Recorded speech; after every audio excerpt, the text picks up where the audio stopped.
Hello, listeners, and welcome to episode 159 of the Nigeria Football Weekly podcast. Me host, Olu. Okay, yes, we are coming to you live, fresh off the press. Just as the Super Eagles of Nigeria have just beaten the Amavubi of Rwanda by 1-0. Obviously, a win is a win. You know, we're not here to necessarily dissect or overly be angry about winning 1-0. A win is a win, and we're excited. So here's going to be the review. I'm just going to be talking about the performance, the starting lineup, and just general thoughts on the game. Of course, as we prepare for the big one, which is taking place on Tuesday against South Africa. So without any further ado, let's get into it. So earlier today, the Super Eagles of Nigeria, today is currently 8:17 p.m. So exactly 3 hours and 17 minutes ago, Super Eagles of Nigeria took to the pitch at the Godswill Akpabio Stadium in Uyo to play the Amavubi of Rwanda. The starting lineup was almost close to what we would have necessarily anticipated, except for a few tweaks.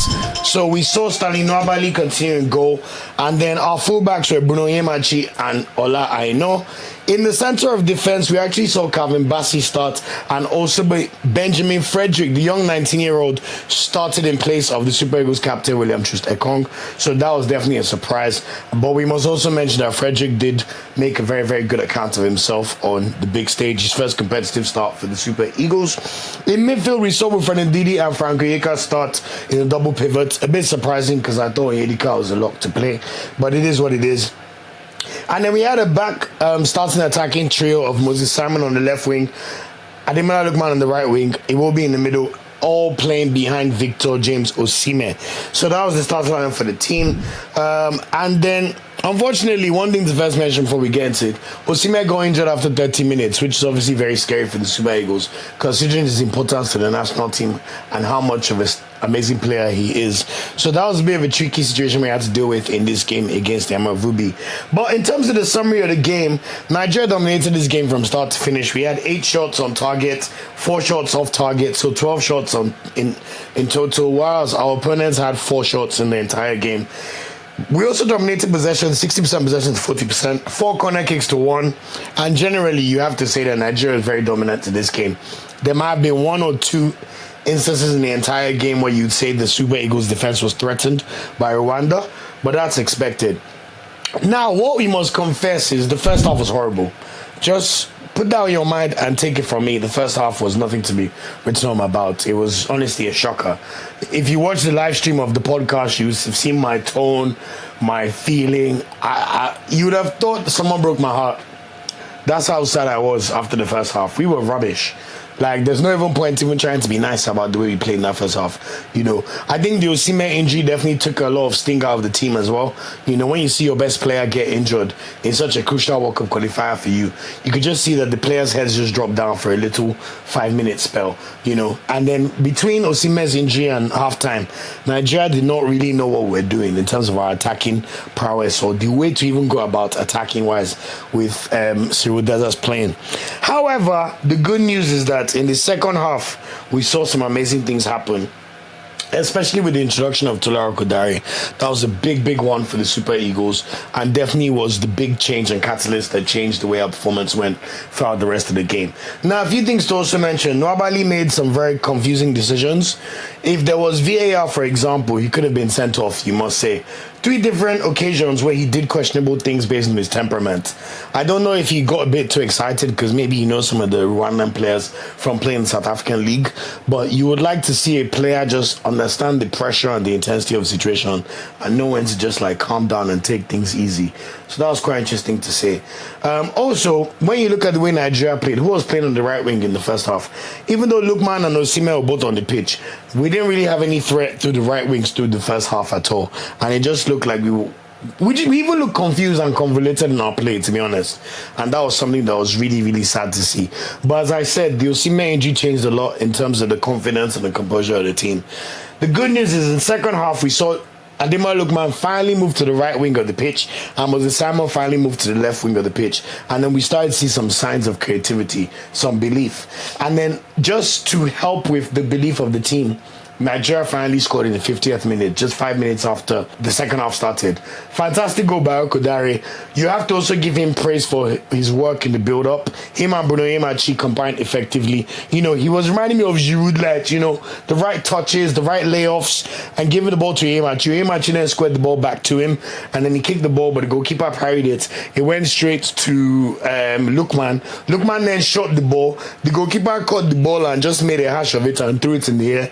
And Arokodare was already so close to the goal that all he had to do while lying down, all 6'5", big man of him, was just to swing his right boot at the goal and fling it into the net. So I even worried that there might have been a VAR issue, but thankfully in Africa we don't get VAR, so they manage. So anyway, it was 1-0, and all of a sudden you could see that the team just relaxed and everybody felt a bit more comfortable in terms of the game and playing their natural performance. So that was good to see. One thing I must say in this game, Arokodare changed my life. He was fantastic in the air. He won almost every single duel in the air in this match. Like, nobody had a target from goal kicks. Every indirect free kick we had a target. Anything that had to do with just booting the ball up into the offensive line and the final third of the Rwanda team, Arokodare was there to just chest the ball and make great use of the ball. So that was really fantastic to see and amazing. I must commend Arokodare's performance in this game. I think it's the most effective 45 minutes he's had as a Super Eagle. He scored in his last game for the national team against Russia, and for him to now flow up again today and score yet another goal, which means he now has 2 goals in 5 caps for Nigeria. And you cannot tell me, you cannot underestimate the effect of what scoring goals does for a player who plays for the national team. You know, you have the pressure of 200+ million people, most populous black nation. Nigeria expected to do well. You're already now struggling in your World Cup qualifiers and struggling to South Africa, of all countries, their rivals. But for you to put the country on your back and make such a telling contribution when the star player has gotten injured, Tolu Arokodare, you know what? You get a clap from me, mate. You get a clap. You get a clap. I'm looking forward to see what you could do in the Premier League once you come in. And who knows? He definitely looks like he's established himself as the next guy to Osimhen. You know, there may be moments where they could both play together, because in the second half, we did see Arokodare and Desus play together, and I didn't think it was the worst idea ever, you know. A bit surprised we didn't see Kusat Uche play, but ultimately, it was a shaky game for Nigeria. We had a lot more chances to seal our victory and make it 2-0, but we're not very clinical enough in the second half. But we created enough chances in the second half to make me feel confident in our performance and know that there's a lot more from this team that we've seen so far. And honestly, a win is a win. So thank you, God. Thank you, Nigeria. Thank you, Super Eagles. Thank you, fans. We move, we take our points, and we go to Bloemfontein on Tuesday to play South Africa in the big game. Who impressed me the most? I think most of the players in this game did okay, if I'm being honest. I thought the fullbacks were alright. I know it was pretty good in this game. Onyemachi had some moments where he made me question his thinking, to be honest. I think our centre-backs didn't have too much to do, Bassi and Frederick. But every time there was a long ball played in, they dealt with it quite effectively and efficiently. So shout out to them for that. Nabali barely had to make a save. A lot of the saves he had to make were straight at him, and he was able to save them quite easily. So that was good to see. I thought Ndidi was okay as well. Onyeka was okay, but not the most progressive passer. But you can't blame him. He's a DM, you know. You can't do more than what you are, you know. So that was still good to see. I thought Alex Iwobi was okay, apart from some of his wayward passes. But I think it has something to do with the pitch and the way the manager plays him in the national team. I always say, we see Iwobi play left wing for Fulham and play well. You, Man United fans, you even saw the way he played when he crossed that ball for Smith Road score against you. Do you think Iwobi is being profiled correctly in the national team? You tell me. You tell me, my guys. You know, I appreciate all the comments and the love, and I know you guys know your football. So let me know in the comments if you think Iwobi is being played the correct way in the national team, and then we can have a frank discussion. I think Moses Simon was very Moses Simon-esque. Good pace, but flattered to deceive a lot. His final ball always leaves a lot to be thought about, and I don't know how to really profile this player. You know, his job making always seems to be lacking, but he still has threat, and you keep him in there enough. But is he really making the right decision in the attacking phase to really like make the team flourish? I'm not so sure about that. And also, we saw Lookman. Lookman played wellish for someone who's playing his first game of the season today. Remember, because of his issue with Atalanta, he's barely played all season. So that's something we have to be aware about. But I thought he was lively in moments, and on another day he could have scored. He had 2 or 3 chances where he shot straight at the goalkeeper Antoine, and another day with a bit more match fitness, he would have been much more clinical, as we've seen for his club side and also for the Super Eagles. Remember, he's still the African Footballer of the Year. They lose your ginger like that every day. So look out for that. And big shame for Osimhen getting injured after 30 minutes. That really broke my heart. You could see how frustrated it made him as well, and he was really looking forward to contribute for the national team. But these things happen, He's only human, and it can happen to anyone or the best of us. So sorry to see that happen to him. In terms of substitutions, we saw Ekong come up the pitch. Osai Samuel also came onto the pitch. Dele Bashiru also came on the pitch, and also Cyril Dessers and Arokodare. So 5 substitutions. Now, from those 5, I think Dele Bashiru, obviously Arokodare was a standout player, it must be said. He'll probably be the man of the match based on when you look at everybody, but I'll talk on him separately. Dessers was okay, He showed enough to show us that he's a strong player, but he didn't do enough to become someone that you'd expect to start the next game. When you compare the way Arokodare played compared to Dessers, you can see why one is playing Premier League at this young stage of his career, while the other has been a journeyman, and it was his first competitive start for Nigeria. Competitive game for Nigeria at all. So I don't think Dessers did enough to make himself like someone who would start the next game, but I thought he was still okay. Now, when you compare that to the players, I thought Osai Samuel and Ekong did okay when they came on for the last 5 minutes. They just had to mop up and do a fairly easy job. But besides, Dele Bashiru was also pretty good in this game when he came on. Yes, he had a chance he could have scored. I'm sure you remember the chance where he blasted with his right foot. But this is a player who scored at least two, three times in Uyo before. So he likes playing in that stadium. So we'll give him grace for his mistakes today. But I think most of the subs were pretty good. But in particular, Arokodare was a standout player. Without Tolu Arokodare, we'll be lamenting to you right now and talking about a 0-0 game, if not a 1-0 loss. So I really want to shout him out.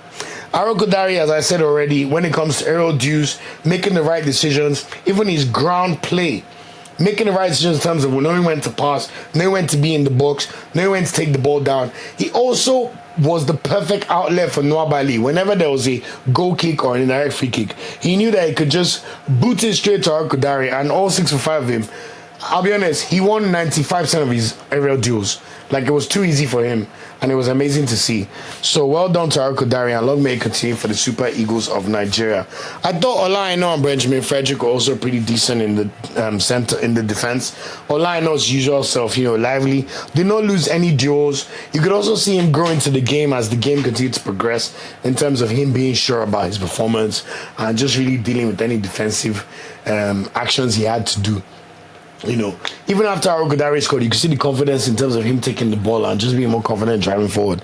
So I thought it was really good. Benjamin Frederick also, I think he had a flawless game up until the final minute before they blew the whistle, where he tried to cross the ball to Arokodare when he shouldn't have.